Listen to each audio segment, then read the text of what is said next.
of the Holy Spirit. Just as you're pouring down this refreshing rain on us, I pray that you refresh Barbara's mind and heart and anoint her lips and to teach us the things, simple healing remedies that with using your natural things that you've provided for us. I just pray that you open up our hearts and our minds to receive this information so that we can pass it on and share it with others. And I just ask the guidance of the Holy Spirit and bless each one of us in Jesus' name. Amen. Amen. Good. Welcome everyone to our Natural Remedies seminar. And I'm going to be going through a few natural remedies tonight. You see, the human body was designed to heal itself, and it'll heal itself if you give it the right conditions. And there's a little book that I often use. It's called The Ministry of Healing. And there's a chapter in there called The Physician, the Healer. And it's not just for the physician. It's actually for all of us, because we should be our own doctors.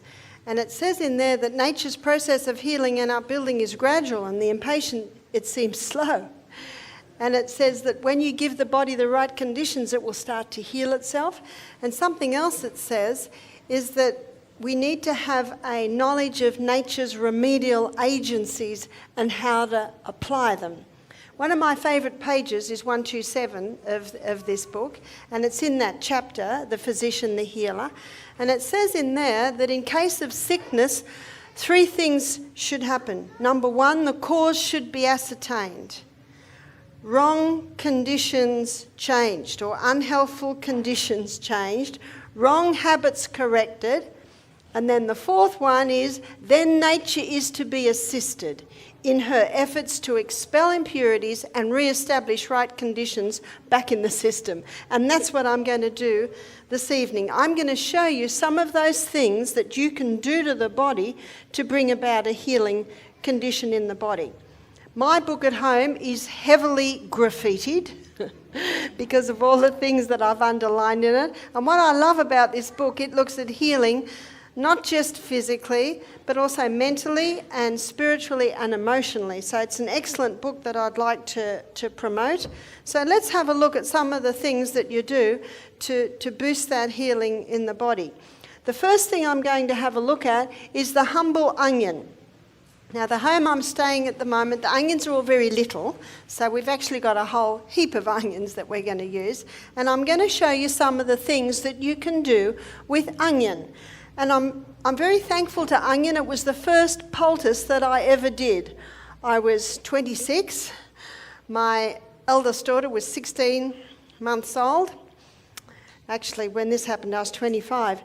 And she got an earache. And because I've been trained as a nurse, and I was interested in back to nature, being a hippie, but I didn't know what to do when the child was sick.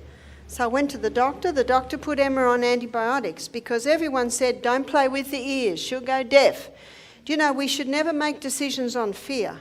We should make decisions on fact. So, of course, I thought, I don't want my child to go deaf, so I went to the doctor who put the child on antibiotics because he said she had an ear infection. So within about 24 hours of being on the antibiotic, the earache settled down. The course lasted for 5 days. Within 24 hours of stopping the antibiotics, the earache came back. I didn't know what to do, went back to the doctor. 6 weeks later, 4 courses of antibiotics later, the earache comes back. Now, what's the definition of insanity? To do what you've always done and expect different results, but I didn't know what else to do. I was ignorant, as so many are. So I went back to the doctor. He's writing the 5th course of antibiotics, and I was really challenged. I said to him, 1 question, will my daughter be on antibiotics for the rest of her life? Am I coming to that conclusion? He was challenged by my question. So he said, I'll give you a referral to an ear, nose and throat specialist. I went to the ear, nose and throat specialist. He looked in Emma's ears. He looked in Emma's mouth. He said, the child's teething. Give her these drops to keep the eustachian tubes clear. That was it. You see, our eustachian tubes are tubes that connect our eyes, our nose, our mouth, our ear. I have since learned that wheat and dairy and refined sugar are three of the main causes of earaches in children. Let's fast forward. 2 years later, child number 2 is about the same age. Child number 2 gets an earache. I do not go to the doctor. I went to the old lady next door. I was about 26 by now, and she was 86. I said, "What did your mother do when you had an earache?" She said, "Mum would steam up an onion on the stove." So I went home, I steamed up an onion in the stove. When it was all soft, I wrapped it in a cloth. I put it on James' ear. James fell asleep. James slept for 2 hours. What does that tell you? He's not in pain. James woke up happy. All day I'm following him around. I can't believe it. I can't believe it. 4 courses of antibiotics, 6 weeks, and a 2-hour onion poultice. No wonder that experience set me on the path of natural remedies. So it's with great joy I show you how to make an onion poultice. So you steam an onion on the stove and you steam it like this. It's got to have that little core there, which will hold it all together. Now steam it or dry bake it. If you boil it, some of the healing properties will go into the water. So steam it or dry bake it. And when it is soft, you cut it in half. And you cut it in half so that you're looking at the rings. And what you can do when you've cut it in half, remember this is hot and boiling, squeeze some of the juice into a teaspoon. Now that will be boiling, but when it's squeezed into the teaspoon, the cold teaspoon of course will cool it, and you can put that into the ear. And then you will wrap this up. And you can wrap it up with a tea towel or a hand towel, a cloth, or maybe even a chucks. Now, most onions are a bit bigger than this. Usually I would do an onion that would fit your ear. And so you wrap it up until you can bear that temperature. And then that surface area there, you would put straight on the ear. And then you cover it with a piece of plastic. What did they do before plastic? A square of wool, and you're in New Zealand, the land of sheep. You can certainly use a square of wool. And then you might put a beanie on. Do you call those beanies, those little woolen hats? Or you might bandage it on. Or sometimes the person might lay down with that into the pillow. You see that? But if you can keep it warm, you keep it on. So as long as you can keep it warm, you keep it on. Now what will the onion do? The onion is a drawer, and it will draw the inflammation, reduce the inflammation.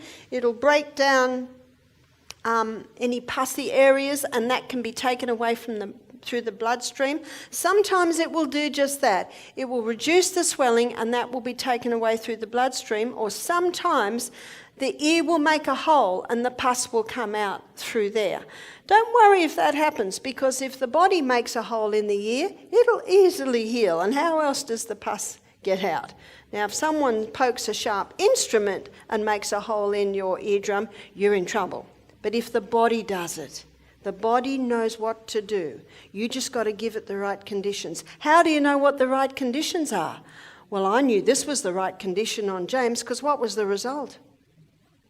He slept. He was in no more pain. See that there's some of your signs. The body will speak to you. So a cooked onion on the ear is one of the best things for earaches. How long do you need to keep it on? Well, as long as it takes. When it gets cold, take it off. If the earache returns in a few hours, put it back on again. You just keep doing it until the body says enough. In fact, one of our workers, she wore an onion poultice for a week. Every day to come back, so every day she'd go back on. Who are you listening to? The body. And she would get relief. The body's going, that's what I want. After 7 days, no more earache came back. Sometimes we don't know why. This lady eats and lives really well. Maybe something was just coming out from her childhood, or maybe she had a gluten and a dairy intolerance then, and maybe she had a lot of earaches then. You know, sometimes we don't know why. But the body knows why, and it will tell you if this is the right thing to do. Now I'm going to look at there's one other area for cooked onion, and that is on a boil. And with a boil, let's say that knuckle is a boil, you steam it, and of course you don't put the boiling onion right on. You let it cool. It'll cool quite quickly, and when you can cope with it, you put it on, and you put a bit of plastic on and bandage it on. And you might leave it overnight. You might leave it all day. You can leave it for a while, and that onion will draw the waste into itself, and when you take it off, everything comes out. It's drawn it all into that area, so it brings relief, because what you've got the heat, which will bring everything to it, and you've also got the drawing, healing properties of the onion. So they're the two places that you can use cooked onion. Now we're going to have a look at raw onion. And often when you cut an onion, what happens? You start crying, is that right? And that's a good illustration of what the onion does. It's very good at clearing all the eustachian tubes. So it's a good time to cut up an onion is when you've got a cold. And what you can do with a baby, you can't do a lot with a baby, obviously, but you can, if they have a cold, you can cut up an onion or slice up an onion and you can put it on a plate in their bedroom, and they will breathe in the onion fumes, and it will help to clear the airways. And it's a fairly old remedy that to cut up an onion on a plate will help to take the fumes out of a freshly painted room. Also, if you've got a bad smell in the fridge, obviously you must remove the cause of that bad smell, but if you put a chopped onion on a plate, it can absorb any of the bad fumes that may be lingering after the offending article has been removed from the fridge. So raw onion can be used like that. Now there's another remedy for raw onion, and you might be surprised at this one, and this remedy is for a cough. Let's say someone's got a bad cough, and I'll give you a story to illustrate. I was at my daughter's house in America, and she's got a little 3-year-old boy, and she put him to bed. He had a bit of a cold, and we were listening, and he coughed, and he coughed, and he coughed, and he coughed. And you know what it's like, you just think he'll go to sleep any minute. Half an hour later, he's still coughing. So I said to Emma, get him up and we'll put the onion poultice on his feet. Because up near the face, up near the eyes, it can irritate, so we'll put it on the feet, because the feet are a reflex for the rest of the body. Specifically, the feet are a reflex for the chest, the feet are a reflex for the head, and the feet are a reflex for the abdomen. So what we did was we chopped up the onion, like I'm doing right now, and we got 2 little plastic bags. Now, James is only 3, so little onions is good for a little one. And we put about a tablespoon of onion in one plastic bag, and we put a tablespoon of onion in another plastic bag. And then we put his feet in the plastic bag. So his foot, the bottom of his foot, is sitting on the onion. And then you pull the plastic bag up around his ankle and put a sock on. And then put him back to bed. So what's he got on? He's got his feet in the onion bag. And his feet, the bottom of his feet, where the biggest pores are in the whole body, are sitting on the onion. Now, not one more cough. And he'd been coughing for over half an hour. Not one more cough. Now, I know you're going to be keen to try this one, and it is so simple.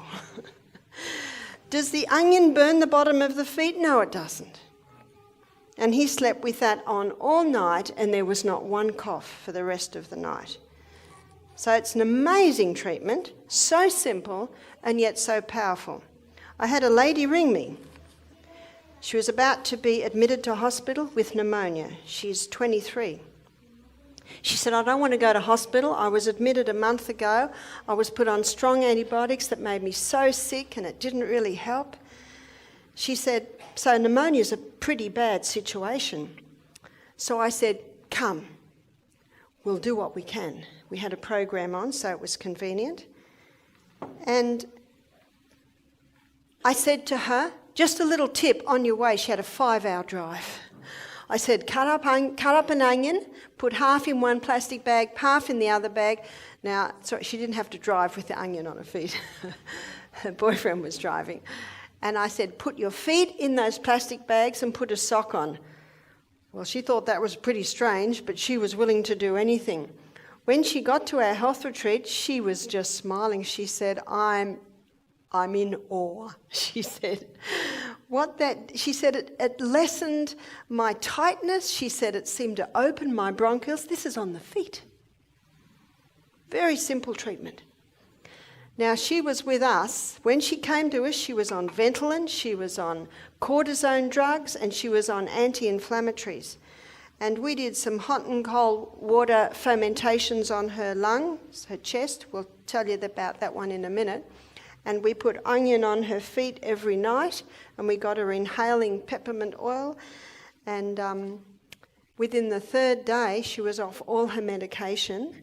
She started to walk up the hills with all the other guests, and she had just finished her nursing. And that was a year ago.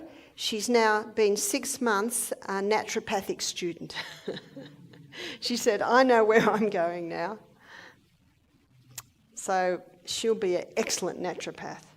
Now, what I'm going to do now is make onion syrup. Now, this is one of the best cough syrups that you can make. And it is so easy, and everyone loves it, especially when the children aren't used to sugar, which my children weren't. I've put a layer of chopped onion in a jar, and now I'm going to put approximately a teaspoon of honey. This must be good honey, it's very thick. And you know, the best honey is thick honey. So that's about a teaspoon of honey. Now another layer of onion, another teaspoon of honey,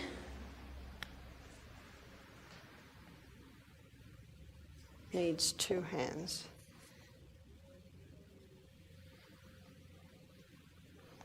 Now by the end of this evening, a syrup should have formed. Can you see what I'm doing there? Now I'm putting another layer of onion. Now, because I don't want to spend another 5 minutes peeling and chopping another onion, this is all I'm going to do, but you certainly can fill your jar. So we'll put an extra dose up on, we'll put maybe 2 teaspoons of honey on the top. And I'm glad we've got this thick honey, because all honey should be like that. You know, a lot of honey has got glucose syrup in it, which is just sugar water. So whenever honey is thin and runny in the winter, get worried. It's got sugar in it. And my children used to put honey on their porridge, and you know, they dig it out like candied honey, but as soon as it goes in the porridge, it melts. So can you see that? It's a great illustration because the honey's quite dark. Now, that honey's just sitting there with the onion, but in about an hour, you'll see a syrup formed. Now, this is a cough mixture. And if someone's got a bad cough, they can have a teaspoon of that 3 times a day, or a child could have a half a teaspoon 3 times a day. So if your child's coughing very badly, give them a teaspoon of onion syrup, chop up the onion in 2 plastic bags, wrap it on their feet and put them to bed. They should and you should have a nice sleep that night. So that's another thing that you can do with the onion is the onion syrup. Now, a member of the onion family is garlic. And garlic is a very powerful antibiotic. But if you want to use it as an antibiotic, you should take 4 cloves a day. That's quite strong. So here's a clove of garlic.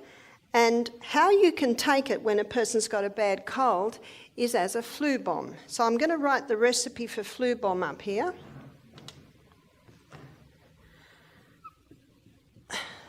So flu bomb, and when you taste it, it'll seem like you've just drunk a bomb. Garlic. Now, someone loves garlic, they might have 2 cloves, but approximately 1 clove. And if I was doing it for a child, I'd use a very tiny little clove, and that's crushed. The next ingredient is ginger, and we'll be talking about ginger this evening. And this is about 1/4 teaspoon, and that's finely chopped. So they're the first 2 ingredients in the flu bomb. The third ingredient is the juice of a lemon. It's usually 1 lemon juice. And the next ingredient is honey, and usually 1 teaspoon. The next ingredient is eucalyptus oil. Or you can use tea tree oil, 1 drop, that's it. And the next ingredient is cayenne pepper. And we'll be talking about cayenne pepper later this evening. And I'll just leave that one free, because for some people it's a light shake. For other people who are very brave, it might be 1/2 teaspoon. So I'll just leave that one up to you. Now all of these things are put in 1/2 cup of hot water, and then you drink it. Now you don't have to chew up the ginger and the garlic, you just throw it down. And if a person's got anything from pneumonia to bronchitis to asthma to the flu to sinus problems, any respiratory problems, that will bring relief. And it usually brings relief for about 4 hours. So my suggestion is, if you have such a complaint, that you have 3 or 4 a day. And it's usually best with a meal, because if you put all that heating herbs onto a raw stomach, cast iron stomach wouldn't hurt, but a tender stomach might feel a little bit sore. So you might have that before you have a nice big bowl of hot steaming soup, which is very nice, a thick soup when you've got a cold. So that's the flu bomb. Now you can't give a flu bomb to a baby, can you? So what can you do when a baby's got a cold? When a baby's got a cold, you can wrap the garlic on the bottom of their feet. And how you do this is you finely slice the garlic. Now, when my children were little, we lived in a place called Dora Creek, and our yard backed onto a swamp, and my children used to get a lot of chest colds. So I was always doing little things to them. Do you know, we moved from Dora Creek and there were no more chest colds. So you do have to look at why, if a child's continually getting a cold. It might be an allergy to a food, or it might be living in a damp house. You know, mould is a terrible cause for respiratory problems. So can you see what I've done here? I've put the 2 fine slices of garlic on the cloth. And then I put the piece of cloth over it, because I don't want that garlic on the baby or the child's feet, because it will cause a blister. Onion will not, but garlic will. But if you put that cloth between the garlic and the baby or the child's feet, it will not blister the feet. And then let's pretend that this hand is the child's foot. Then you just bind this cloth around the foot, so the garlic's on the bottom of the foot. And then you put their sock or their little bootie on, and you can leave it there all night. Within about 4 minutes, you'll smell the garlic on the baby's breath. Again, biggest pores in the whole of the body and on the soles of the feet. So you can often use the soles of the feet to get medicines into the body. Now, my little son James, well, he's 38 now, and he's certainly not little anymore, but he particularly used to get chest colds. So I would put this on his feet in the morning, put the sock on and put his shoes and socks on, and he'd run off to play. And every step he takes, what's happening? He's pressing that garlic in, and little by little, when you slice it, it allows the garlic juice to go in little by little. If you were to crush it, too much juice would come out. That's when the blister could form on the soles of the feet. And if a blister does form, it's not a big deal. It'll heal. You just can't put any more garlic on till the blister is healed. Now, at the end of the day, when I gave James a bath, I would take his shoes and socks off and take this little bandage off, and the garlic looked like dried out bits of yellow leather. There was no more juice in it. Now, the body knows what to do. In Psalm 104, verse 14, the Bible says, God gave herbs for the service of man. So you put garlic on the bottom of a child's feet, the garlic juice and the actives will get into the blood, and the body knows straight where to send it, where there is a need. That's the beauty of herbs. They work with the needs of the human body. Science calls it synergism. Now we're going to have a look at ginger. Ginger is one of the best anti-inflammatory herbs that we have. Probably on equal to it, especially internally, would be turmeric. And earlier in the week I talked about taking high-dose turmeric, say capsules, as an anti-inflammatory if someone has inflammation in the body. And we've had some great results with that. But what I want to show you tonight is how you can use the fresh ginger. Now, you can use the fresh ginger internally and externally. Internally, you can grate it on a very fine grater, and then you put it in a little teapot, pour boiling water with it, and it makes a delicious ginger tea. Now, that ginger tea can be given to someone regularly if they do have inflammation. I guess the beauty of taking the turmeric capsules, you can get really high dose at once. You can also give it to a person if they're cold. Now, when I was in Bali a couple of years ago, whenever you have a massage, they always give you a cup of ginger tea straight after the massage. By the taste of it, it's got a little bit of sugar in it as well, and I don't advise that. I actually think that it doesn't need sugar because it's such a sweet bitter is the ginger. Now, so internally it can be used to warm up the body, it can be used to reduce inflammation, and it can also be used to settle the stomach. If someone has nausea, upset stomach, you give them a ginger tea and it will relieve their nausea. It can be great if a woman's having morning sickness, but you might all like to know this very important point. Morning sickness is a magnesium deficiency. And some women suffer for months and months. So all they need to do is get magnesium. Take even 4 doses a day. So morning sickness is a magnesium deficiency. Meanwhile, waiting for the magnesium to kick in, which should kick in fairly quickly, you can give them some ginger tea to relieve the nausea. So that's how you can use it internally, and you can use it externally.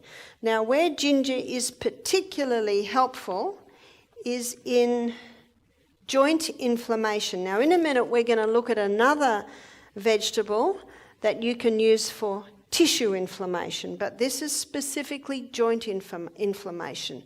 So this will be, say, a sore lower back. It can be arthritic pain. It can be arthritic pain or gout pain. It can be used for any inflammation in the joint area. And how you make it is you would get a cloth, or you can get a chucks, and what I do is I fold over Glad wrap a few times, and then I put that down and put the cloth on that, and then you grate it.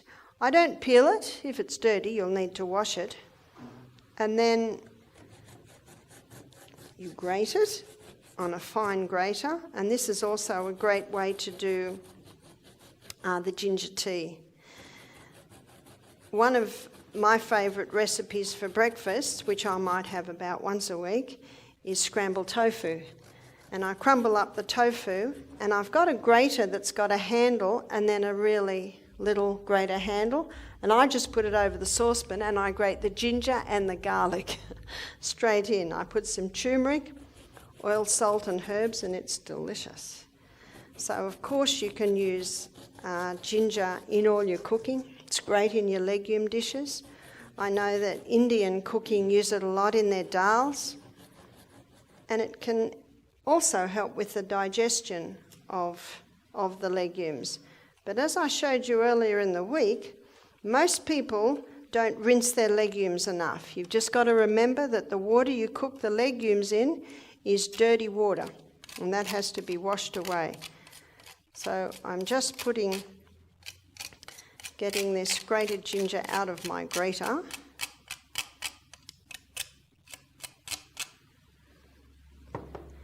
And I'll hold this up so you can see. So there's my grated ginger. So on such a fine grater, it's like a pulp, and you can spread it out. So you spread it out. Now I'm just saying, let's say this is for a sore lower back, and a lot of people have sore lower backs. And what we have to do is we have to listen to our body. If you're doing something and your back's a little bit sore, you've got to stop. Many backs get sore because people keep doing things when the body says stop. And a lot of people don't lift things with their thighs. You should never lift with your back. You should lift with your thighs. So if your back is straight and your knees are bent, you will lift with your thighs. So you've got to look after those backs. So what I'm going to do now, and I'll do it up here so you can see, I'm going to pull one side over and then pull the other side over. I just need a few more pairs of hands here. So what I have done is I've made a little parcel. You see that? And the area that only has one layer is the area that's going to go on the sore knee or the sore elbow or the sore wrist or the sore back. And notice when I make my poultice, I've got about 1 centimetre all the way round of plastic. And that will just help so that the moist ginger juice isn't going to soil the sheets or the clothes or whatever. And then Amelia, could you come up and I'll demonstrate on Amelia how I'll put it. Let's say Amelia has got a sore elbow. Okay? So let's say her joint here is sore. I'll put it on like this, and then I'll wrap it on with a bandage.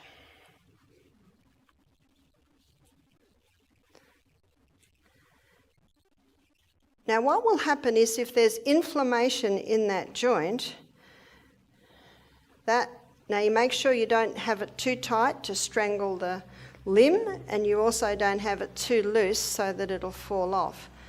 It's very important that you take a lot of effort to make sure that poultice is well covered with the plastic and it's bandaged on properly, because there's no fun bandages falling off, poultices getting all through the bed. There's no fun at all.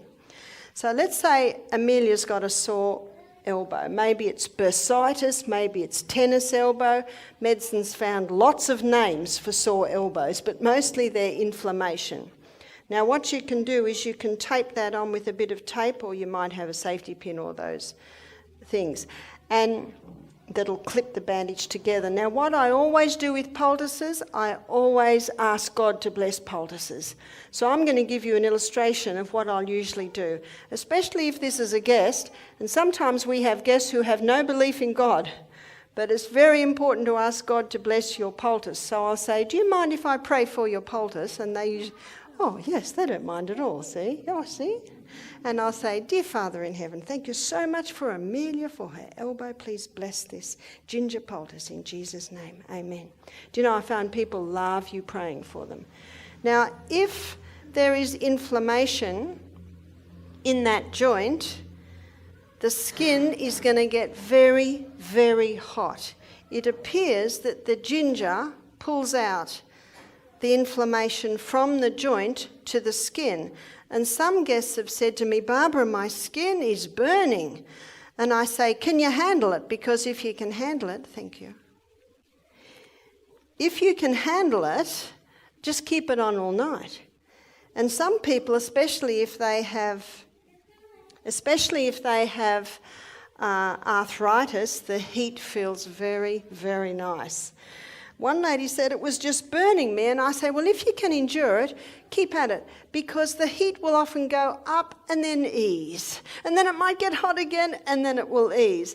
And some people get very, very fearful, but it'll never burn the skin. It will never burn the skin. But the fact that the skin gets hot is an indication that there was a lot of inflammation in that joint. And it can feel very nice if someone has a sore lower back. And what you can do is you can actually put it on that area. It's hard, especially with us ladies, to bandage that because we've got waists and it fall up to the waist. But I find if you've got a sore lower back, you just lay on it and often your pants can hold it in place. And just lay down on your back with your knees in the air and the heat will come in. Now, if someone's got a sore lower back, often they'll put a hot water on their back, hot water bottle. Now, the hot water bottle brings a bit of relief because when you're in pain, the muscles seem to go out in sympathy with your pain and they tighten. And the hot water bottle relaxes the tight muscles and that's what feels good. But if you've got inflammation and you put a hot water bottle on it, it can increase the inflammation.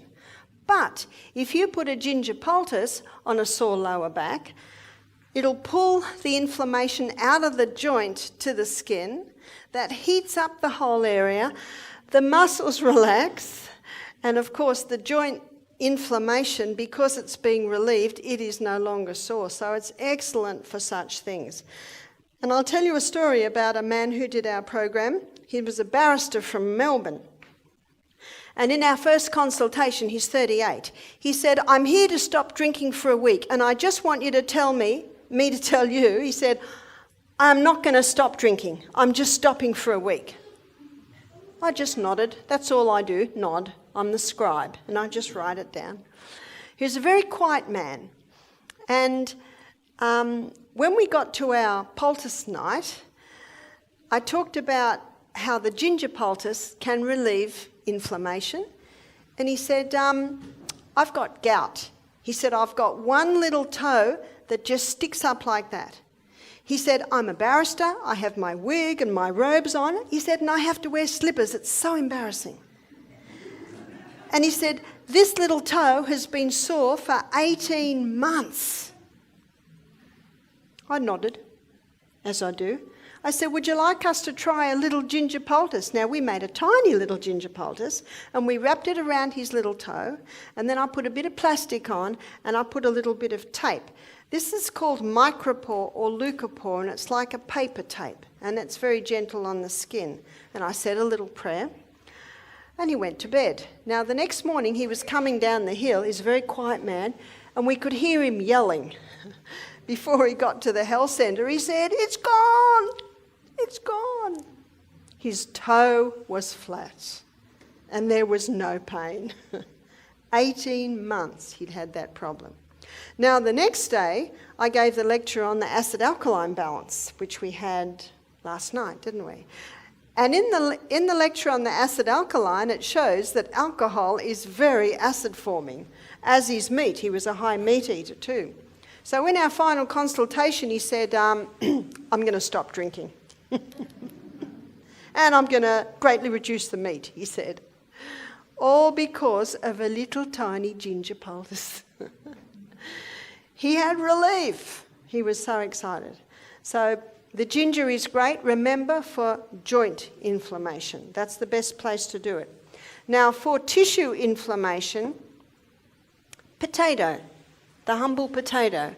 Now, the potato is very good at reducing tissue inflammation. So this would be something like a swollen, infected finger. It would be something like a swollen ankle. And sometimes you might have a swollen knee and you'll think, well, do I do potato or do I do ginger? Well, do one for a few hours, take it off and do another one for a few hours. Your body will tell you what is best, because sometimes you don't know whether it's joint or tissue inflammation. And what you do is you just grate that potato. We've got a tiny little potato, but that's usually all you need, because if you do too much, it becomes too wet, and there's nothing worse than leaking poultices. And the lady of the house will not be happy if there's potato juice on her sheets, because it's not easy to get out. In fact, our laundry lady has asked us, please don't do any more poultices at night in the health retreat, because the sheets were getting a bit stained. But you can certainly do them through the day. As long as you make sure you wrap them up really well, there shouldn't be a problem. So here is the potato poultice. And this would be a good size for a knee, say a sore knee, sprained ankle, like that. And you put it, you make the poultice out of it. Now, with the potato, it's very alkalizing, and when you've got inflamed tissue, it's very acid. And potato is high in potassium and phosphorus, and both of those are absorbed by the skin to help with the healing. So you can see again, I've got an area around my poultice, so that when you put it on the skin, like I did with Amelia's poultice, the plastic well covers it. A few stories about the potato poultice. I was at a friend's house here, it must have been 18 months ago, and I was seeing a lady. And when she came in, her little boy came in too. And her little boy was about 7, and he had a sore finger. And I was immediately drawn to his sore finger. His finger was swollen almost twice the size. It was all red with a pussy top. I said, "What's happened to the finger?" And the lady said, "Well, the doctor says it's cellulitis." Do you know what cellulitis is? Just inflammation of the cell. That's all cellulitis is. Well, that's obvious, that's inflammation of the cell. I said, "What have you been doing?" She said he's on his 2nd course of antibiotics, he's on painkillers and sleeping tablets at night. 7. I said, did anything happen to that finger? See, the detective hat has to go on. Did anything happen? Oh, he had a blister, and then he played in the dirt, and the blister broke, and the dirt got on the skin. It's not rocket science, is it? And of course, as soon as the dirt got into the blood, then the body reacts by sending white blood cells, inflaming the area to try and protect the area. I said, I said, "Do you mind if I try something?" She said, "Please."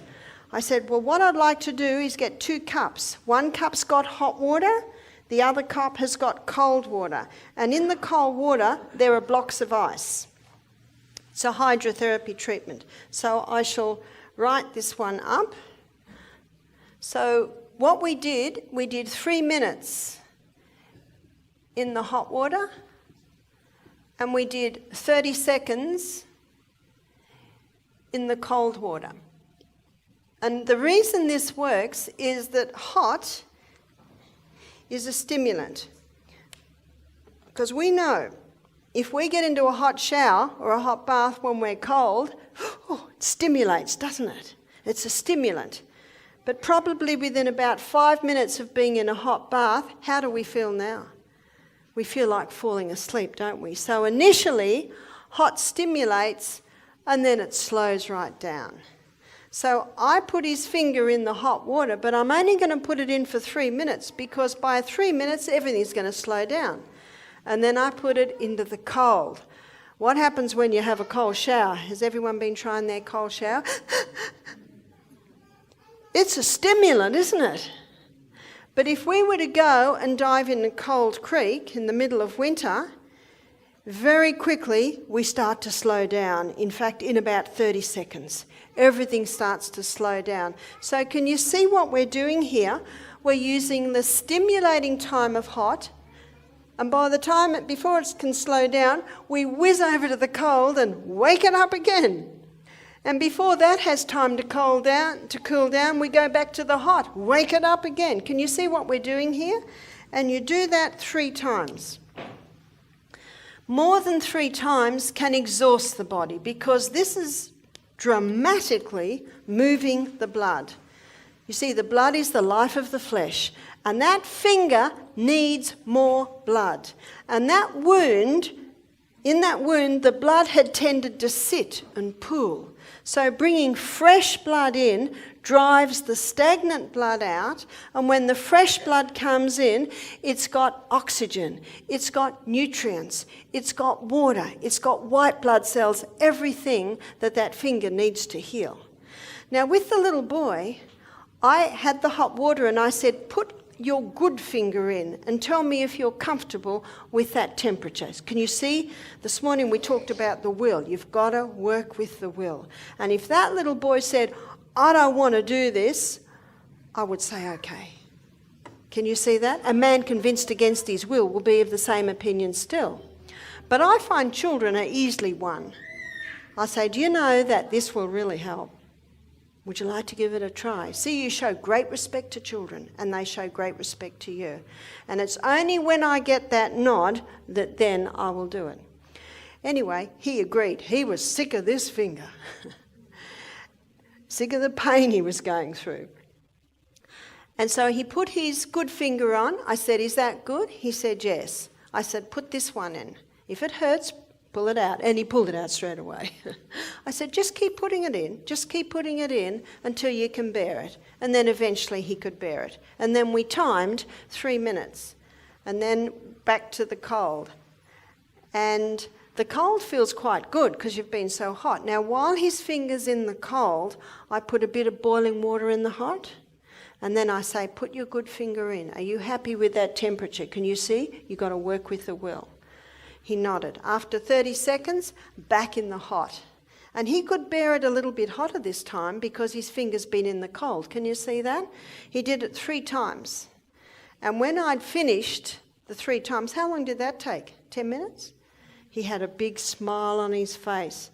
I would say by looking at his body language, his pain level had reduced by about easily 50% in 10 minutes.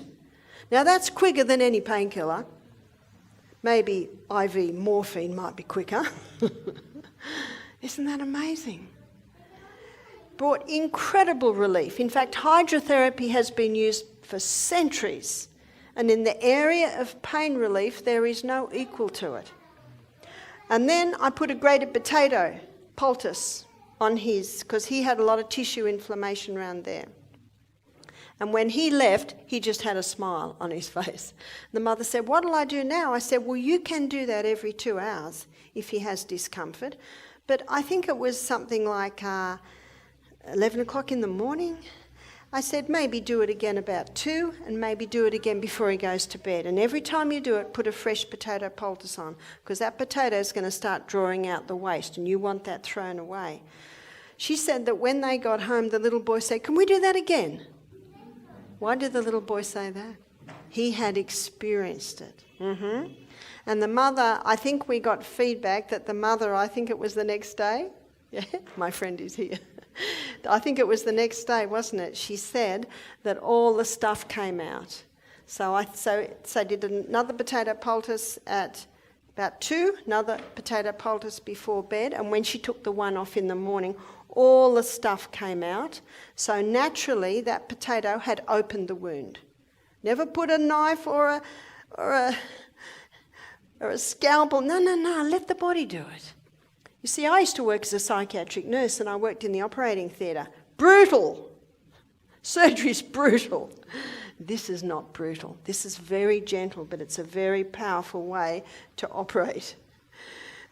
Now, if I broke an arm and my bones weren't matched, I'll be very thankful for a surgeon to reset my bone. You know, there may be a time. But, you know, there are 4 doctors that get me to go to their town and give these meetings because they know that if everyone had this knowledge, wouldn't that cut down casualty visits in a powerful way? They're just simple things. Do you know, if you're not getting a response, go to the doctor. But you know, I never have had to because the body always responds. No need for that little boy to take antibiotics. No need for that little boy to take painkillers or sleeping tablets anymore. Just hot and cold and a grated potato poultice. Isn't that amazing? So simple. The mother said, what will I do with his second course of antibiotics? I said, well, I don't have any authority over your son's medication, but I can tell you what I would do. Now, I don't usually have to say anything else because that is quite obvious. But in 15 minutes, we got more results than he'd had for the time. I'm not against antibiotics. They have saved lives and they will continue. But you know, most people should go through their life never having them. Remember, this is just life-saving that they should be used for. So the humble potato. I have a couple more stories because it's such the humble potato is a powerful thing. When I was living in the rainforest many years ago, when my children were little, we had a guy living on the property who was a real hippie. He was sickling the grass with a sickle, you know, the old-fashioned sickle, and he was doing it barefoot. What's going to happen next? And it went right into the back of his heel. I heard about it, and then I didn't hear anything for a few days. And one of the guys said, "Have you seen Chris? He's in his caravan." That's where he lived. The foot's swollen up twice the size, and there's this red line coming right up his leg, almost to the groin. And he was lying in bed smoking marijuana, waiting for nature to heal. Nature will heal if you give it the right conditions. I said, bring him up. And I did hot and colds. I couldn't do the hot very hot. And when I put someone's foot in, I usually put my hand there and dip it in, and I watch their face. You can tell very clearly by their face if they're handling it. And if they can't handle it, just cool it down a bit, because you know that after the first cold dip, they can handle the hot a little bit more. And so I did hot and colds 3 times. That brought his pain levels down again by about 50%. And then I did the biggest grated potato poultice I've ever done over his whole foot. You see, he had an internal wound and it had sealed on the outside. Now that is a perfect environment for tetanus. Do you know it's horses that carry tetanus? And we had horses in the paddock, and tetanus can only get a hold in the body if you've got an internal wound that is healed on the outside and not on the inside. It's got to heal from the inside out. I said, come back in 2 hours. He could limp now. Before he couldn't even walk. He came back in 2 hours. He was limping. I did the hot and colds again. I did the grated potato again. But when I took that poultice off, the wound had opened. And that's what you want. You want that wound to remain open until it heals from the inside out. I think I did it again before he went to bed. And then in the morning, and by the way, every time he came back, the red line's going down, down, down. Now, if that foot didn't go down, and if that red line didn't go down, we would have turned straight to hospital. But it did. It did. And that's why I say, try this. If you're getting results, what's the body saying? Yes. What's the results? The results is reduction in swelling. Results are reduction in pain. So you're looking for the body's response. The next day, the foot was almost back to normal. The red line was almost gone. He said, what'll I do now? I said, just keep an eye on it. You're probably all right now. But if the red line creeps up, we just go back to more. I said, that wound must keep open. Keep an eye on it. So I just let him deal with it. I said, if you need more help, I'm here. I wonder how long he had. Maybe another week. Because he had the perfect environment for tetanus. My little grandson, he trod on a rusty nail. He's 3. Went through the crock, right up into his foot. He'd been playing in dirt all day, so he's covered in dirt. When they brought him to me, my daughter-in-law, he was covered in dirt. What's the first thing you do? Bath. It's just basic common sense. I put him in a bath, and that calmed him down too. And then I got a grated potato poultice about this big, wrapped it on the bottom of his foot, bandaged it, put a sock on, and put his little Crocs on. And that's it. Of course, said a prayer over it. That night, my son William, he did another grated potato poultice after his evening bath. William said to me he only did it at night. Through the day, there was no swelling, there was no pain, so he left it. And at night, he did the potato poultice. After the 3rd night, William came to me and he said, Mum, look at this poultice. And it was the poultice that he'd had on all night. On top of the poultice, there were little shavings of fluorescent blue metal. The grated potato poultice had pulled the metal out of his foot and cleaned the metal up. It's pretty amazing, isn't it? And they didn't do it again. That's it. Did he have a tetanus shot? No, he didn't. There is no need. because his foot was given the conditions required for healing. And those tetanus shots sometimes can be quite nasty. Death by tetanus is not a pretty picture, but most of the times it can be prevented by just immediately working on the wound that is there. One more story of greater potato poultice. My girlfriend Lindy rang me. This is when we all had our babies together, and I could hear her little boy Louis screaming in the background. And I said, "What's the matter with Louis? He's 10 months old." She said, "I don't know, but his little penis is swollen twice the size and he's screaming. You know, sometimes you don't know why. And if you take him to the hospital, what are they going to do?" I said, "Make a greater potato poultice quickly." See, how long did that take me? Not long at all. That's why it's good. Over the next week, make yourself a poultice box. Buy a plastic box, call it poultice box, and get your little squares and your little graters and all your bits and pieces, so if there's a crisis, it's just there.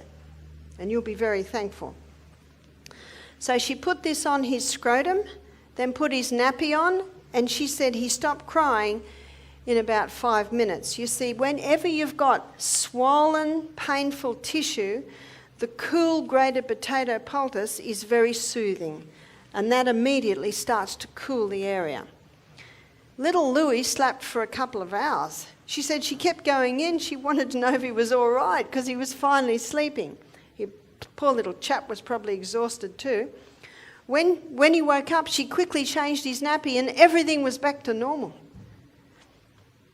Now, sometimes you don't know why. He's a little crawling baby. My girlfriend was a hippie. Maybe he was crawling in the grass. Maybe a grass seed got there. Maybe an ant bit the area. It's hard to know. But no matter what the problem, if ever you see swelling in the tissue, you put the grated potato on. And for joint, you put the ginger poultice on. My son James, he works out, you know, and he was working out too much a few years ago and his whole arm swelled up. So he remembered what Mum used to do and he put a grated potato poultice over his whole arm and bandaged it up. In the morning it was all back to normal except for the joint there. Looks like that little one will do well with onion on the feet tonight, hey? And we'll give her a dose of this soon. Can you see the syrups forming? The syrup's already forming. Usually within 24 hours it's all done and you strain it. Let's go back to James and his swollen elbow. He went to the doctor and the doctor said, "That's bursitis." What's bursitis? Just inflammation of the bursa, which is the fluid around the joint. He said, "Take this antibiotic." James stood up and said, "I've never taken an antibiotic in my life and I'm not about to start." And he left the surgery. Do you think the doctor's ever heard that? He certainly didn't need an antibiotic for that. And you know, there's a big push today to get doctors to stop prescribing so many, because when people really need it, they're not working. So James rang up Mum, and Mum said, "Put the ginger on." So he put the ginger on. He said it got very, very hot, but he put it on one night, reduced down half. Put it on the next night, and by morning it was all the inflammation had gone.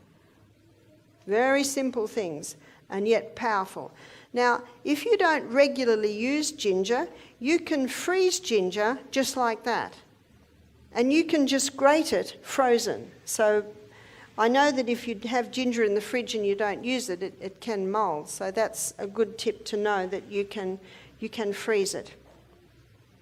The next thing I want to look at is castor oil, and I've got some good news. I'm not going to advise you drink it. But castor oil penetrates very deep, and it penetrates deeper than any other oil. So it can be used externally. And what it does, wherever castor oil penetrates, it breaks up lumps, bumps, congestions, adhesions. It can even break up a bone spur. It can break up tumours. I have known women have told me this, that's broken up lumps in the breast, and those lumps may be cysts or even breast cancer.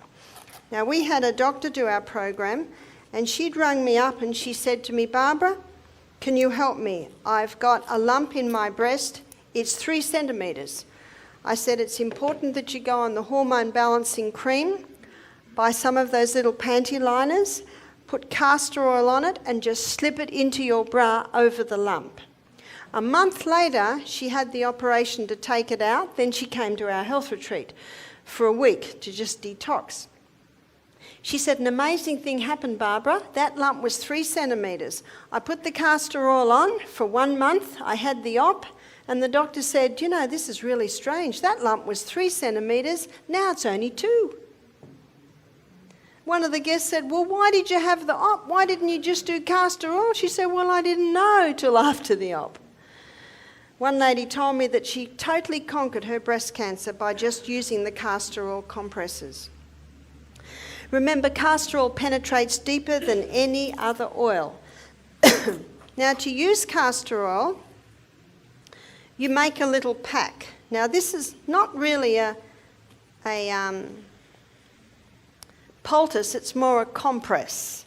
So you'll notice I've got an old tea towel here, so you can use an old towel or something like that, and I'm going to put the castor oil on. Castor oil is very thick, and it takes a little while to soak in. So all I do is do about a middle third of the whole area. So I don't really want to hold it up because it's going to run. So can you see how much I've put on? But by the end of the meeting, that will have all soaked in. So I say to people, when you're using castor oil, pour it in and don't touch it for about half an hour, and that will soak in. Now that's a really good area to put on the abdomen. Now, if castor oil is applied to the abdomen, it will heal any problems in the abdomen. So what have we got in abdomen? For a woman, there's the uterus. So that will penetrate and break up fibroids in the uterus. That will penetrate and break up cysts on the ovaries. That will penetrate and soften the colon if the person has constipation. That will penetrate into the colon and heal the colon if the person has bad diarrhea. Remember Psalm 104 verse 14? God gave herbs for the service of man. So whether it's diarrhea, irritable bowel, or whether it's constipation, the castor oil will go in and it will penetrate very, very deep, and it causes a cleansing and a healing in that area. It's a remarkable herb. So you can use it to break up gallstones. So you would put it, say, on the liver area under the right rib. You may put it at the back to break up kidney stones. I've known people that have had bone spurs, say on the knee, and they'll apply the castor oil compresses.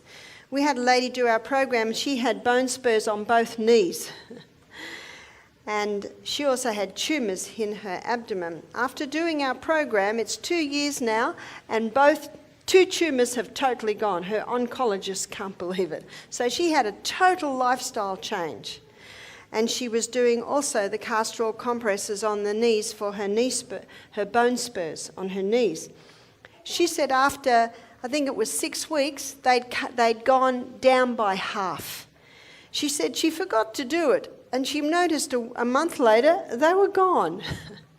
Now, last night we looked at the acid-alkaline balance, and it's a high-acid diet which causes these deposits of calcium on the bones. So she also changed her diet so that she was not having a high-acid diet anymore. So the castor oil, I've also seen it help people with brain tumours. And what they do is they put it on the area. Remember, it'll penetrate very, very deep, break up lumps, bumps, congestions, adhesions. So if you've got a sore knee and you think, well, do I use the castor oil, do I use the ginger, or I do use the potato? Well, do one night, one another night, one another night, and just see what the body says. And your body might like them all.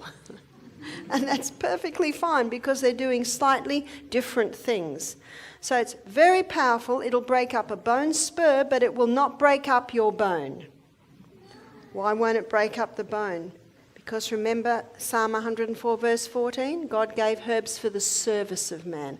They work with the needs of your body. So the castor oil can be a very important part of a program on something like, well, anything that I have just suggested. Now that's already soaking in quite well. Can you see that? Now because it's a compress, this can be reused again and again and again. So a person might use it a dozen times. Now if someone's using it for, let's say, a fibroid on the uterus, in the uterus, they might wear it overnight. Or some people say, well, I don't like wearing it overnight. So I say, well, just wear it for at least 5 hours a day, for at least 5 days a week. Little by little by little, it'll penetrate and start breaking up any unnatural growths in the area. One lady said that it felt so comfortable on her lump in her breast, she just wore it 24/7. And that's where you can devote a sports bra to this. Now, every time, let's say someone wears it overnight and they're going to wear it the next night, they might put another little teaspoon in.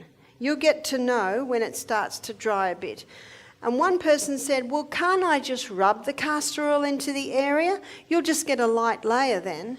And any clothes you put on it are going to get castor oil on them, and that is no fun to get out of your clothes.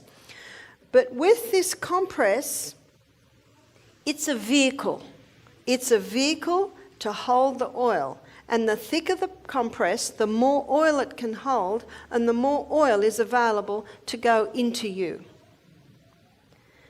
Now, an old bush remedy in Australia is if you get something in your eye, put a drop of castor oil in your eye. And that'll roll around and even take it out. And another recipe, I have not used this, but I have had people testify for glaucoma and cataracts, put 1 drop in each eye before you go to bed at night. That's the only time you do it, because you'll go a bit blurry. But because you're going to sleep, it doesn't matter. One lady said, I'm about to have an op, what'll I do? I said, well, put the drop in each eye and see what happens. And if it's too advanced to basically have a turnaround, maybe you'll have an op. But personally, I think it's worth the try, because you just might be able to prevent an op. Eye surgery's come a long way, and it's not a difficult operation, but it's nice if it can be prevented. So the castor oil can be used in a variety of areas. What I'm going to look at now is charcoal. Now, charcoal is also a drawer, and charcoal can penetrate very deep into the area, drawing, but castor oil is unique. We talked about the drawing powers of potato, we talked about the drawing powers of the onion, but where charcoal is unique, it will absorb and neutralise poisons. Nothing else will do that. And in hospitals today, they use charcoal for poisoning cases. One girl said to me, I had an overdose and they gave me a choice to have my stomach pumped out or take charcoal. She said, I chose the charcoal. So charcoal absorbs and neutralises poisons. So it can be used internally and it can be used externally. Now, charcoal doesn't have a taste. And you can use it if any poison has been ingested. And it can also be used if a person has diarrhea or gastric or bloating. The charcoal, when it's taken, will absorb and neutralise the poisons and can bring a lot of relief. So if ever I had a baby that had a bit of diarrhea, I'd give them a bit of charcoal. And when I got the black nappy, because I didn't use disposable nappies, I knew that my baby was well. Because once that charcoal goes through, it absorbs and neutralises the poisons. So you can use it internally and you can use it externally. You use it externally, again, for cases of poisoning. So it can be used for a bee sting, an ant bite, a snake bite. You don't have many snakes here. We have a few in Australia. Spider bites. Do you have spiders? Oh, maybe we don't need to talk about the charcoal. wasps, bees, any sting, it's quite incredible. You almost have to experience it to believe it, that it takes the pain out straight away. And the reason it takes the pain out is because it absorbs and neutralises the poisons. In fact, under a microscope, charcoal has lots of little facets, and it's all those little facet or surface areas that absorb the poison. Now, how do you take it? You can just mix it with water and drink it, like drinking black water. Again, it has no taste. Or to use as a poultice, you have to put it with something, because mixing charcoal and water is like mixing dirt and water. So for a poultice, you could mix it with a bit of flour, you could mix it with a little polenta, but two that most natural therapists would use would be ground linseed. So ground linseed, when you pour boiling water on it, it goes like a jelly. Or what I have done is I've put linseed in a saucepan with water, I've cooked it for about 5 minutes and it goes like a jelly. And then you would add the charcoal to it. And that makes a very nice poultice, especially if someone's got a boil or a wound. It's very good on boils for ingrown toenails, things like that. You could use potato or you could use this. Whenever there's pus in an area, I like to use charcoal because it'll absorb and neutralise the poison. So the other thing that I use is slippery elm. So let me take a moment to talk about slippery elm, and then I will show you how to make the poultice. Slippery elm is the powdered bark of the slippery elm tree. And when you put water with slippery elm, it goes like a thick jelly. Now, slippery elm has a growth stimulant in it, so it's excellent for healing the gastrointestinal tract. I talked about it earlier in the week. So when you put slippery elm with water, you would put about a teaspoon with about half a cup of warm water. You have to mix very well and drink it down or it'll go very thick. So if I have a guest who maybe has some diarrhea and sore gut, I'll say, "Are you ready?" And when they nod, I mix it, say, "Drink, drink." If you mix it and put it down, it'll go thick, and then you're eating it with a spoon. And one man said he doesn't mind eating it with a spoon. Well, he can eat it with a spoon if he wants. But most people would prefer to drink it down before it goes too thick. I'm going to show you how to make a slippery elm and charcoal poultice. Maybe this is for a bee sting. So I use about a teaspoon of slippery elm, and see it's like a powder. And then I'm going to use a teaspoon of charcoal. You never want to drop this jar. So I use about the same amount. You always put the lid back on the jar very carefully. When I was in the rainforest, I just used to use the charcoal out of the fire, and I would blend it, and if I did blend it, I couldn't open the blender for about half an hour. You have to wait for it settles down. Or sometimes I put it in a bag and get the rolling pin and crush it. But now that I'm civilised, I buy activated charcoal. And it's a nice fine white powder. Sorry, black powder. Fine powder is what I meant to say. And it's a lot easier to drink or use because there's no lumps in it like my rainforest charcoal. But it does the same thing. Activated charcoal is a little bit more potent. They slowly combust it and put a fine layer of moisture over it, and it activates it so it's a bit more potent. But any charcoal will work. So I have got here, I think you can see it, don't want to tip it too much, is I've just mixed the charcoal and the slippery elm, and now I'm going to put a bit of water. I'm not sure how much. Put a little bit of water in it, and if it's too thick, add a bit more water. If it's too runny, then add a bit more slippery elm, so you play with it. And what I'm aiming is that this mixture here will be almost like a lump of jelly. So I'm mixing, and I shall put it in a poultice in a minute and you will see it. And this is quite quick to mix up. I was gardening one day and a jumping ant bit me. Jumping ants are very, very painful. Jumping ants, it feels like there's a knife gone in. And I was so busy gardening, I didn't want to stop and make a poultice, so I just grabbed a bit of ice and put it on it. And of course that'll stop all inflammation. And as soon as the ice had melted, the pain came back with a vengeance. And I did this 3 times, and then I realised it was going to be much easier to just go in, make a poultice, put it on my finger and go back to gardening, which I did. And when I put the charcoal poultice on, all the pain went. It just goes like that. It's incredible.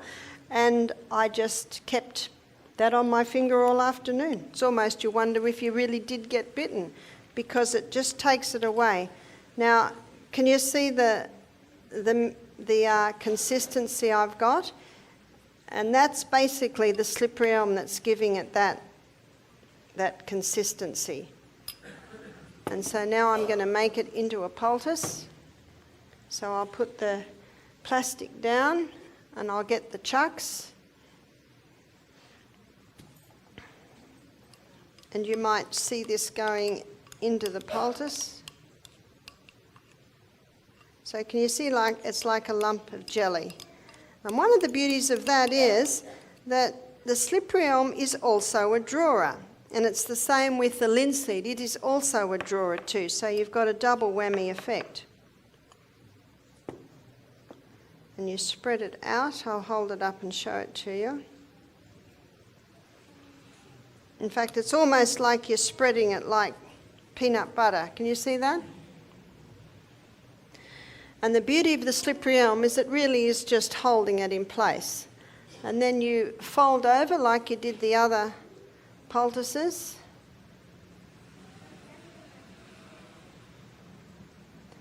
And you can see that that's one of the beauties of the chucks. It's starting to come through the holes already. Now, where would I use this? Again, I would use it on a snake bite, an ant bite, a bee sting, a wasp bite, any poisoning cases. But you can also use that on a sore eye. That will bring a lot of relief to a sore eye. And you can also use it on a boil. And again, as I mentioned before, any case where you've got swollen and you've got pus. And you might say, well, wouldn't you use the grated potato? You certainly could. You might do grated potato one time and you might do the charcoal another time. But wherever you've got any poisoning or pus, that's where you would use the charcoal because of its ability to absorb and neutralise the poisons. So that's the charcoal poultice. So you're starting to see that it's a good idea to have a little jar of charcoal in your first aid kit. We'll just have another look at can you see the syrup forming now? It's still a little bit thick in the bottom because it can take 24 hours before it's fully syruped. But if you had someone that had a bad cough, you could use a little bit of that straight away. Now we're going to have a look at cayenne pepper. This is my travelling pack. I take cayenne pepper everywhere with me. Cayenne pepper is a remarkable herb. Cayenne pepper is not chili. Chili comes from the chili family and cayenne pepper comes from the capsicum family. Chili is an irritant to the lining of the gastrointestinal tract. Black pepper is an irritant to the lining of the gastrointestinal tract. But cayenne pepper will heal a stomach ulcer.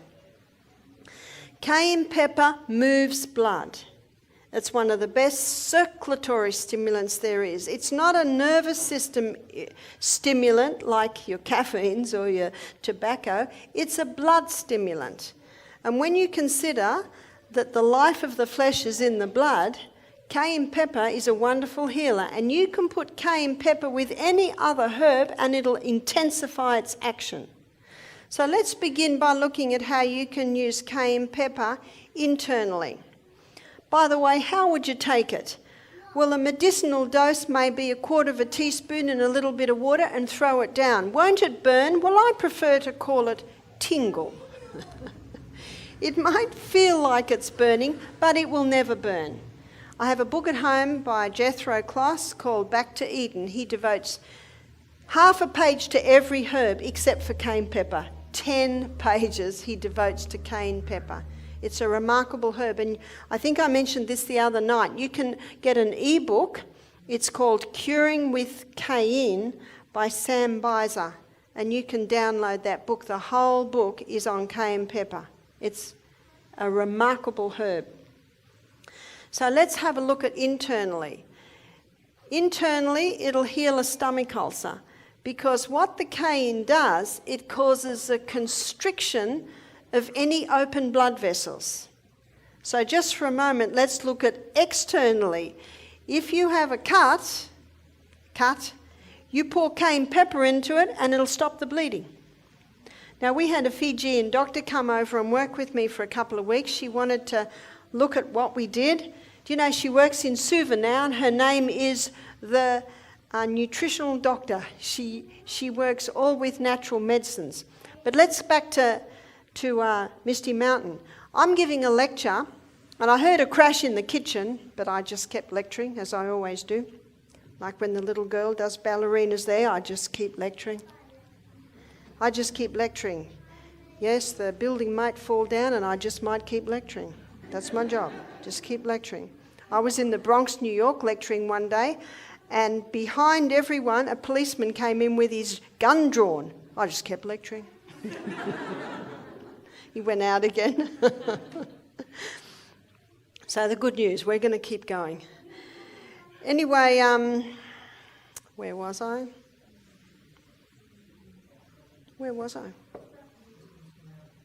Misty Mountain, and we've got the doctor. Crash in the kitchen. Found out later the blender had dropped, and she had bare feet as Fijians do. And you know how thick blenders are?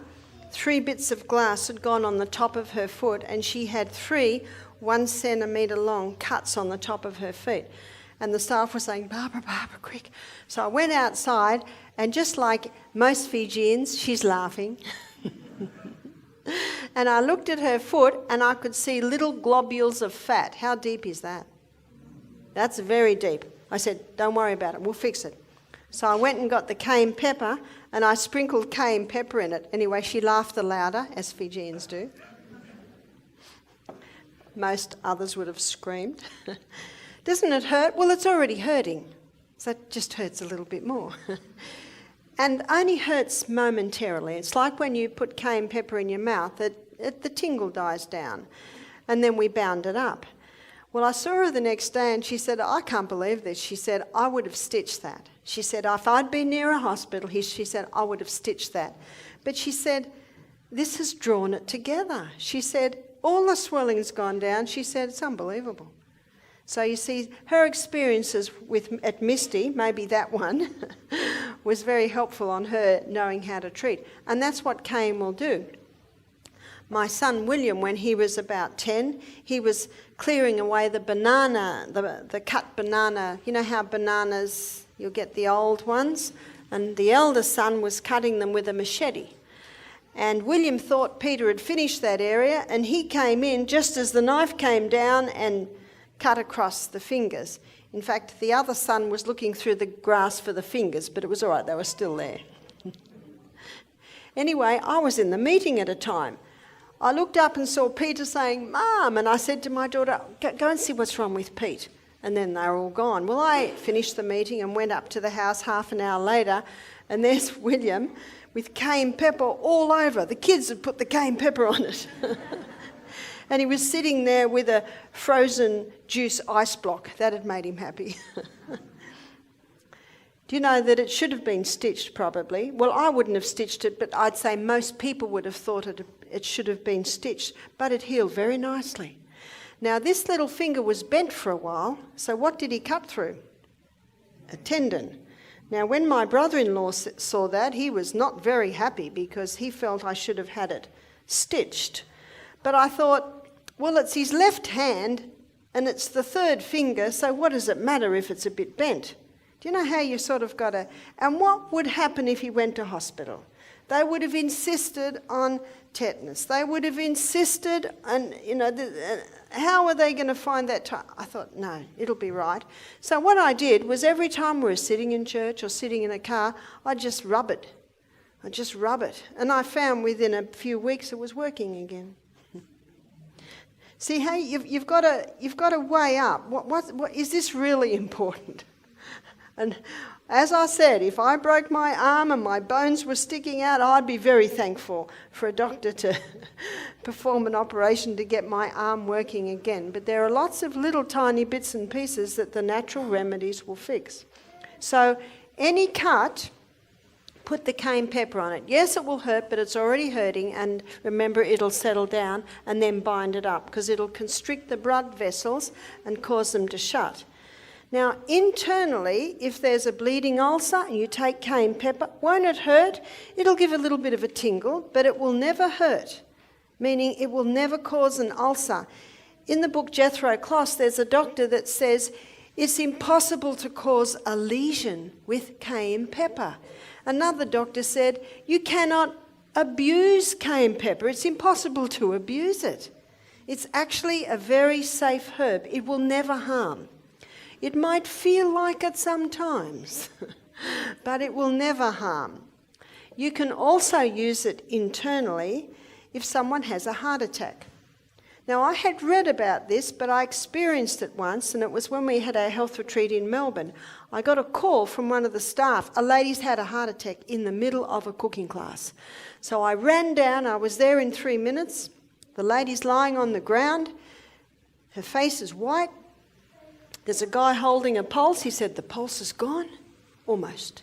I said, quick, cayenne pepper. I got a half a teaspoon of cayenne pepper, quickly put it in her mouth. She was half conscious. We're able to give her a little bit of water to drink.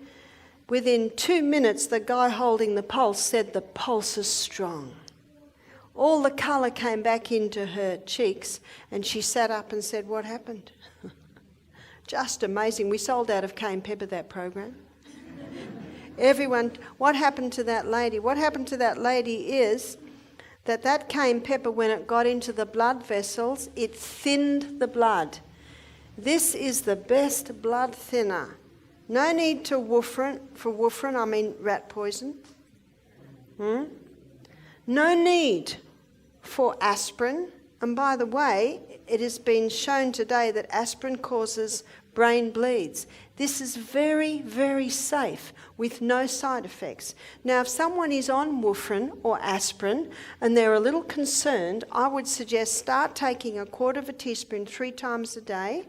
And most people, if they're on warfarin, they have to be tested, every few weeks or every month. And the doctor will say, your blood's getting so thin, we can reduce your medication. Because he will see it if you're taking cayenne pepper. It's very safe. I was going to say many doctors, probably 1% of doctors, there are a few that are using natural medicines with amazing results. See, there's no side effect with this. You could take a bucket of that a day and you would still not bleed to death. Because, remember herbs? Psalm 104 verse 14, God made herbs for the service of man. They work with the body. Now what that did when this lady took it, it thinned the blood, it immediately opened, dilated all her blood vessels, and she got a dramatic delivery of blood all through her body, and that's what pulled her around.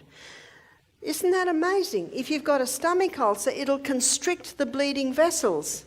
If you need to open the arteries, it'll just open that. That's how the herbs work with the body. You can also use cayenne pepper to wake up areas of the body that may be sleeping. Now, we have had a few people come to our program who've got peripheral neuropathy. That means they've lost the feeling in their feet.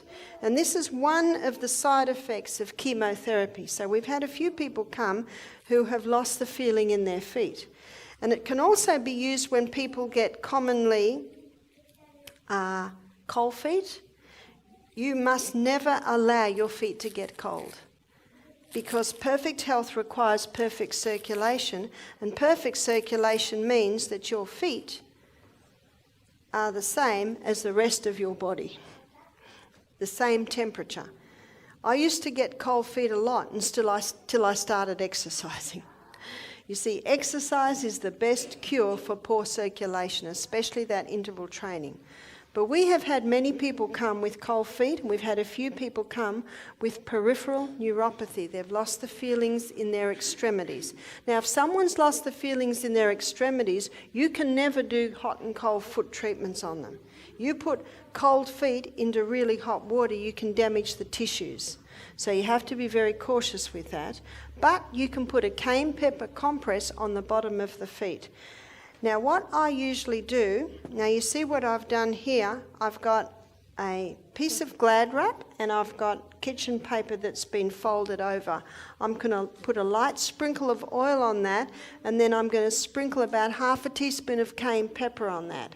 And what the person does, they put their foot straight on the cayenne pepper, wrap the Glad wrap round, put it in a sock and keep it on all night. And by morning, their feet are warm and their feet stay warm. I had one man who'd lost all feeling in his feet, and on the second night he got pins and needles in his feet. What's pins and needles? That's the first sign that life's coming back in the feet. You see, it's very, very gentle. So usually I put olive oil, and I haven't got olive oil, so I'm just going to do a little bit of castor oil here. So just a little smear of olive oil or castor oil, just enough to so that the cayenne pepper will stick. And now I just spread that over so it's spread out. And I have put a little bit too much on there, but that will be just enough for the other foot. So I'm just going to put another one on so that to mop it up, because it's, oh yes, so I've easily got enough for 2 feet here, and most of us have got 2 feet, yes. And now I'm going to sprinkle the cayenne pepper on. So the oil is just so that the cayenne pepper sticks to it, because if you didn't put the oil on, of course the cayenne pepper would just all fall off. Now this is about how much I put on. So you see that?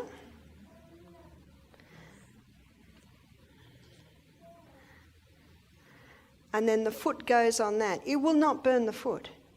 If I put that on my foot, and we're not going to do it in this weather because we're warm enough anyway, but if I put that on my foot, by about 4 in the morning, I'm waking up wanting to take them off. My feet are getting so hot. But if someone has cold feet, by morning their feet are just getting warm.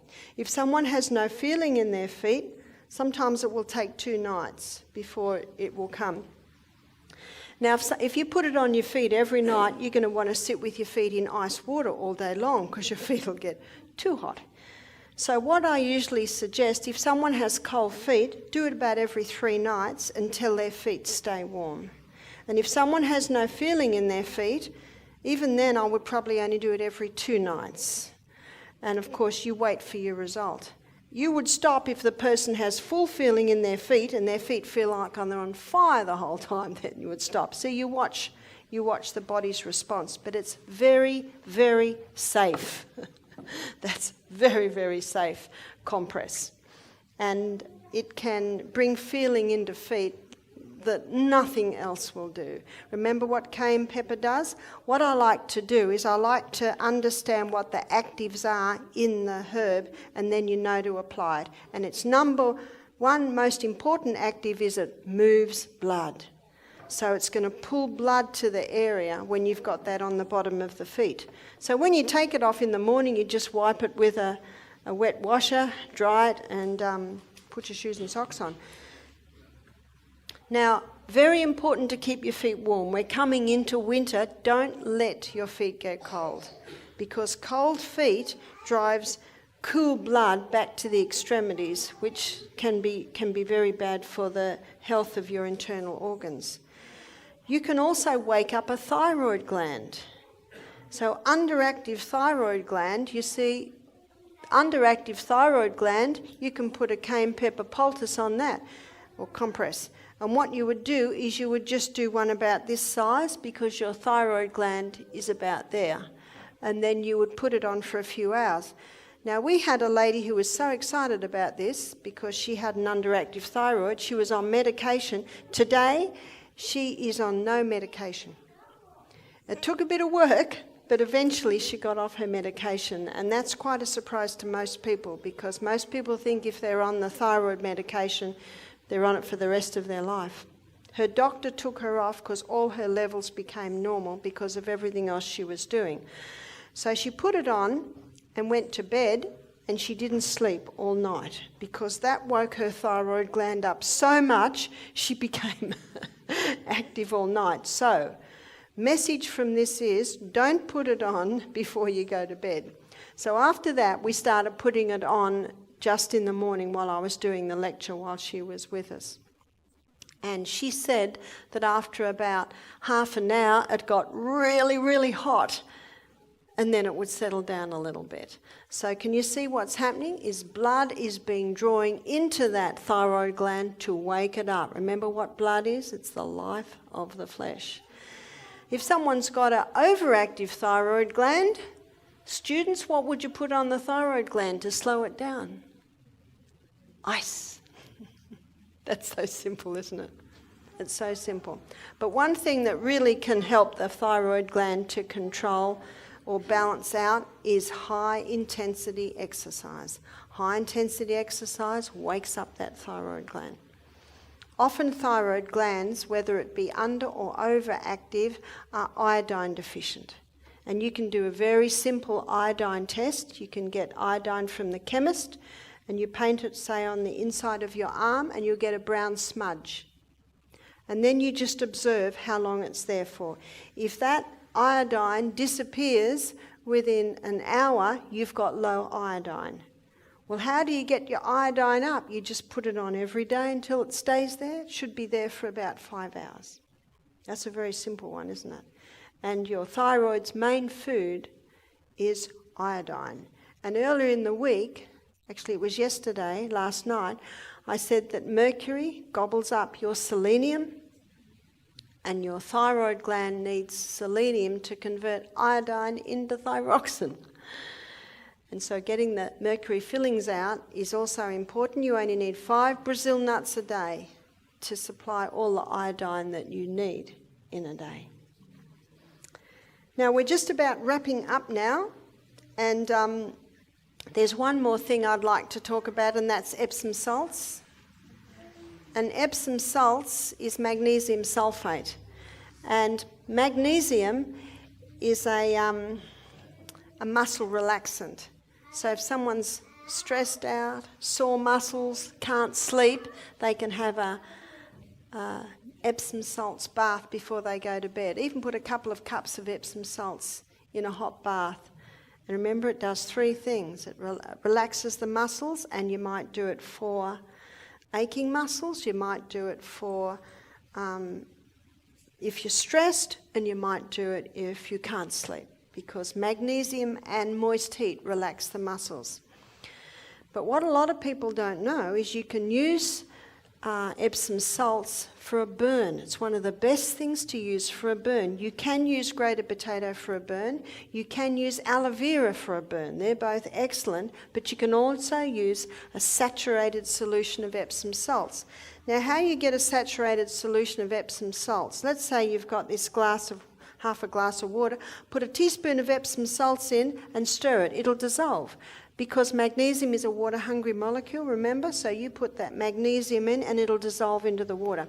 Put another teaspoon in, mix it. Put another teaspoon in, mix it. And you keep doing that till it won't dissolve anymore. You now have a saturated solution of Epsom salts. One lady said she always has a jar in her fridge. Now, my husband was whippersnippering one morning. This is just as the program's starting.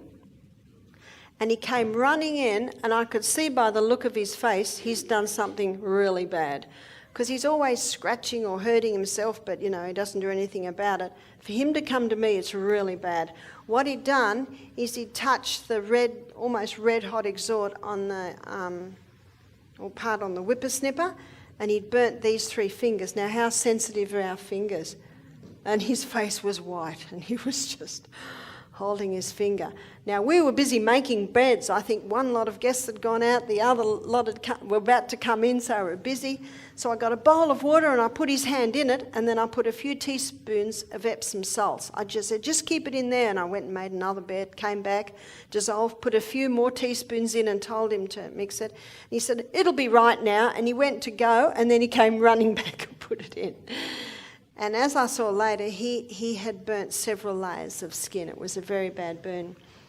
Anyway, he said, I've got to get back to whippersnippering. So what I did, because I now had a saturated solution, I got some cloths, say just like this.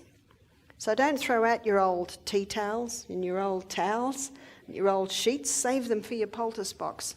And I soaked it in the Epsom salt solution. I didn't squeeze it right out. I kept it quite moist, not quite dripping, and I put it over every finger, and then I put Glad wrap and taped it, and I put that on every finger, and the pain came back, but only about 10% of the pain. By doing, in the bowl of water, no pain at all. But only about 10% of the pain came back, so he could endure that. And then he went back to work. Now, at lunchtime, when he came and sat with me and we ate with the guests, he was just saying, miracle, this is a miracle. He couldn't believe it, how it had stopped the pain. It's quite incredible. He had very bad burns, and they were lightly blistered, but often it won't even blister, but he had gone through just about every layer. So what I had to do after that, I just taped... because it's very hard to wrap Michael up because he just wants to get going. But I just put aloe vera. I just cut a leaf and I spliced it down the middle and just taped a hunk of aloe vera to each finger because he now had raw flesh. And of course, your skin is a protection.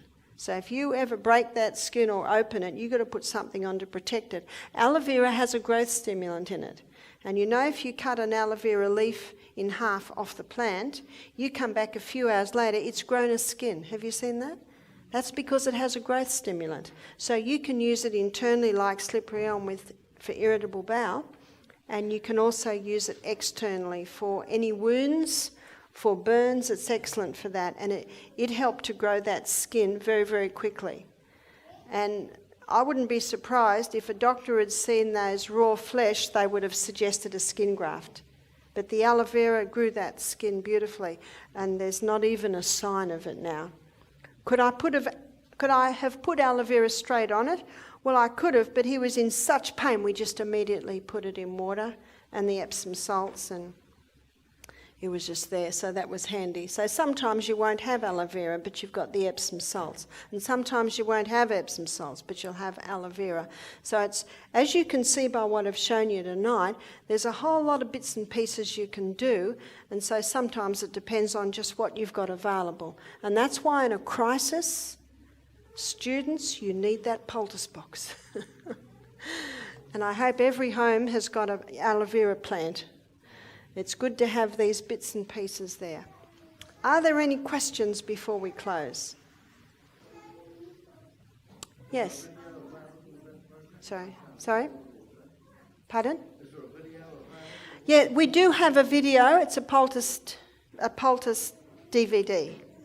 I've probably gone a lot further than on the DVD, but the DVD has everything that you need. There's a question back there? What is slippery elm? No, it grows in America. It's the powdered bark of the slippery elm tree, but you will find most health food shops have it because it's such a well-known herb. And I think every home should have the slippery elm. It's an excellent herb. Yes? Yes, you can use it for Raynaud's disease. Remember, it's very, very safe. It's very safe. Might not feel like it when you have your quarter of a teaspoon down the hatch, but it settles down very quickly. Yes?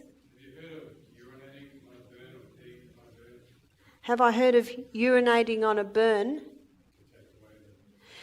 Well, it wouldn't surprise me because of the minerals in urine. Yep, so that is something you can do if there's nothing else.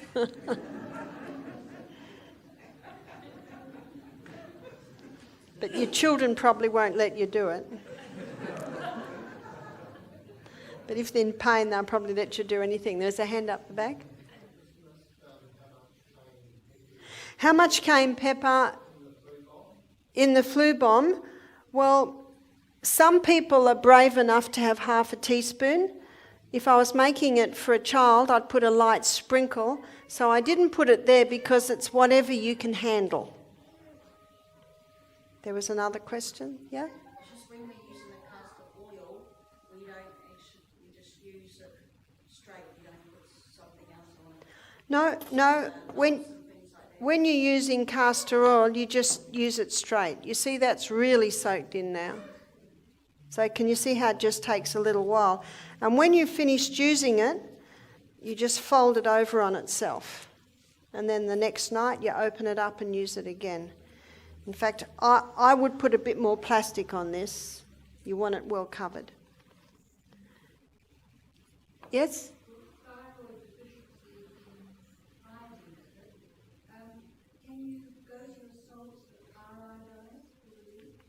Iodized salt. Let me tell you something about iodized salt. As soon as you open your iodized salt packet, you've actually lost 50% of the iodine within about half an hour. So iodized salt is just 3 minerals now, sodium, chloride, iodine, but again the iodine is lost very quickly. But Lugol's solution you can buy from the chemist, and if he doesn't have it, he'll order it for you, because 50 years ago every chemist used lots of Lugol's solution. Are you familiar with betadine? Betadine is something you can buy in the chemist to put on scrapes and sores. It's just iodine.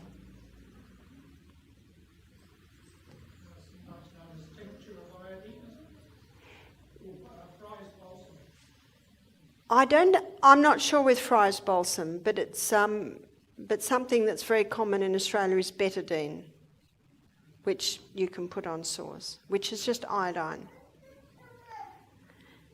Any questions? Yep.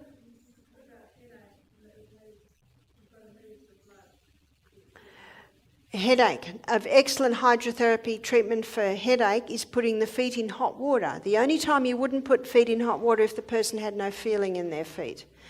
You see, the blood tends to sit in the head or get congested with a headache. And if you put your feet in a bucket of hot water, it can pull the congestion down. Because we get a lot of guests on day one of Misty Mountain Health Retreat with headache from caffeine withdrawals, so we give them hot foot baths, and it certainly takes the edge off. And you keep the feet in hot water for about 20 minutes. So you have a kettle nearby and you keep it hot for 20 minutes. Yes?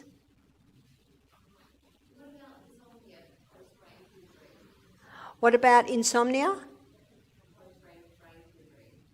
Sorry, I didn't get that next bit. Post-brain surgery with insomnia. Yeah, very difficult because the insomnia is usually caused by the brain surgery, but it should heal. But you can put, if someone has had brain surgery, you could put that on the wound, the castor oil compress, and it will bring relief. And Epsom salts bath can relax the whole body. So there will be a bit of time. I guess how long since the brain surgery? So you look at a few things there. Yes? What about bunions on the feet? Castor oil can help to break those down. Also walking barefoot on the grass and walking on the sand, getting all those muscles working. And also it's very important to get good quality shoes. Probably, I spend a lot of money on good quality shoes. You've got to look after your feet because they're holding you up. Yes? For moles, you can try the castor oil. I've known people to get rid of skin cancers by putting a dab of castor oil on every day. So you can try it. There is a weed called milkweed. radium, and when you break it open, it has a white sap. That can also burn out a skin cancer or a mole. What causes mole? Difficult to say. It can be multiple things, and no one really has said. I think probably because it can be a multiple of things. There can be a bit of inheritance there. There can be other things. So thank you for your attention tonight, ladies and gentlemen. You've done well sitting in this hot night. So I look forward to seeing you tomorrow. Tomorrow we're going to have a meeting from 2 till 4. 2 till 4. And tomorrow, if you're interested in buying DVDs or books, come early. We'll be here a little bit earlier. Unfortunately, at 4 o'clock, we have to jump in the car and go because we have to be at the airport at 4:30. But 2 to 4, we'll be doing question and answer, but I will be having a break in the middle where you can look at DVDs and the books. And probably in this session, we'll be looking at any questions that you feel have arisen in your mind that we may not quite have covered. So we have a few questions in the question box, and it'll give you the opportunity to ask questions. So I look forward to seeing you tomorrow between 4 and 6. Did you have something to say? We had no break today, but just to invite you that there's still refreshments out the back, like we've been having the last few nights. So there's still refreshments out the back. There's water and bits. So if you have any question, we'll get the question box out the back. 4 o'clock till... No. Delete, I'll start again. From 2 o'clock to 4 o'clock. Sorry. Yeah, it must be time to go to bed.